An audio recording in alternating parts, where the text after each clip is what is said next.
Guys, നമ്മൾ ഇന്ന് വലിച്ചു വാരി ഫുഡ് കഴിക്കാനുള്ള കട തപ്പിക്കൊണ്ടിരിക്കുകയാണ്. അതിന്റെ ഇടയിൽ ഐശ്വര്യമായിട്ട് തലയില്ലാത്ത മനുഷ്യനെ കണ്ടാ തുടങ്ങി.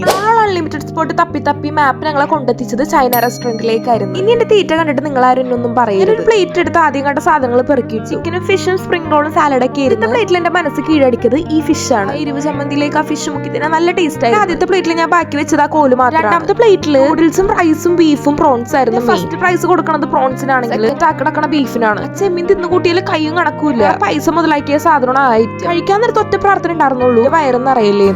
രണ്ടാമത്തെ പ്ലേറ്റും തീർന്ന്, ഇനി അടുത്തത് മൂന്നാമത്തെ പ്ലേറ്റ്. അങ്ങനെ ഇവനെയും പ്രോത്സാഹിപ്പിച്ച് ഇവന്റെ പ്ലേറ്റും തീർന്നു. മൂന്നാമത്തെ പ്ലേറ്റിൽ ഹൈലൈറ്റ് ലിവർ ആയിരുന്നു. നമ്മുടെ mushroom, banana roll, vegetables, rice, പിന്നെ നമ്മുടെ മെയിൻ സാധനം പ്രോൺസും കൂടെ വീണ്ടും എടുക്കും. കരളാണോ ബീഫാണോ നല്ലതെന്ന് വെച്ചാൽ എനിക്ക് കൺഫ്യൂഷൻ ആവും. എല്ലാ സാധനവും എടുക്കത്തെ ടേസ്റ്റ് പറയുമ്പോൾ തന്നെ വായിന്ന് വെള്ളം വന്നെ. അതൊക്കെ കഴിച്ചൊന്ന് വായ നന്നാക്കാൻ വേണ്ടി ആ ബനാന റോളും കൂടി കഴിച്ചപ്പോ സെറ്റ്. ഇനി അവൻ പയ്യുള്ളൂ എന്ന് പറഞ്ഞുകൊണ്ട് അടുത്ത പ്ലേറ്റിനെ ഒറ്റക്ക് എടുത്തത്. അങ്ങനെ അടുത്ത പ്ലേറ്റിൽ ഇഷ്ടപ്പെട്ട എല്ലാ സാധനം കൂടി അങ്ങോട്ട് കഴിച്ചു. പിന്നെ അങ്ങനെ എന്റെ മനസ്സ് കീഴടക്കാൻ പറ്റിയ സാധനം ആ കേക്ക്, പിന്നെ ഭംഗിക്ക് കുറച്ച് ഫ്രൂട്ട്സ്. ഈ ജർമ്മനിയിൽ ബിയറിനെക്കാളും റേറ്റ് ആണ് മിനറൽ വാട്ടർ എന്ന് കേട്ടു. അതാ വെള്ളത്തിന് 3.5 യൂറോയും ബിയറിന് 2.5 യൂറോയും. ഇന്നലെ കോളേജിൽ ഒതുക്കിയിട്ട് നമ്മൾ ഐസ്ക്രീമിലോട്ട് പോയി. ഡിഫറെന്റ് ഫ്ലേവർ ഉണ്ടായിരുന്നു. കേക്കും ഐസ്ക്രീമാണ് ഞാൻ കൂടുതൽ എടുത്ത് കഴിച്ചത്. ഇത്രയൊക്കെ കഴിച്ചിട്ട് നമുക്കായത് 16 യൂറോയാണ്. വീക്കെൻഡ്സ് പോകണമെങ്കിൽ 18 യൂറോയാണ് ട്ടാ. ആകെ ഉണ്ടായ പ്രശ്നം തിന്നിട്ട് നടക്കാൻ ഇത്തിരി ബുദ്ധിമുട്ട്. തിന്ന് കണ്ണ് പുറത്തോട്ട് വന്ന ഗൈസ്.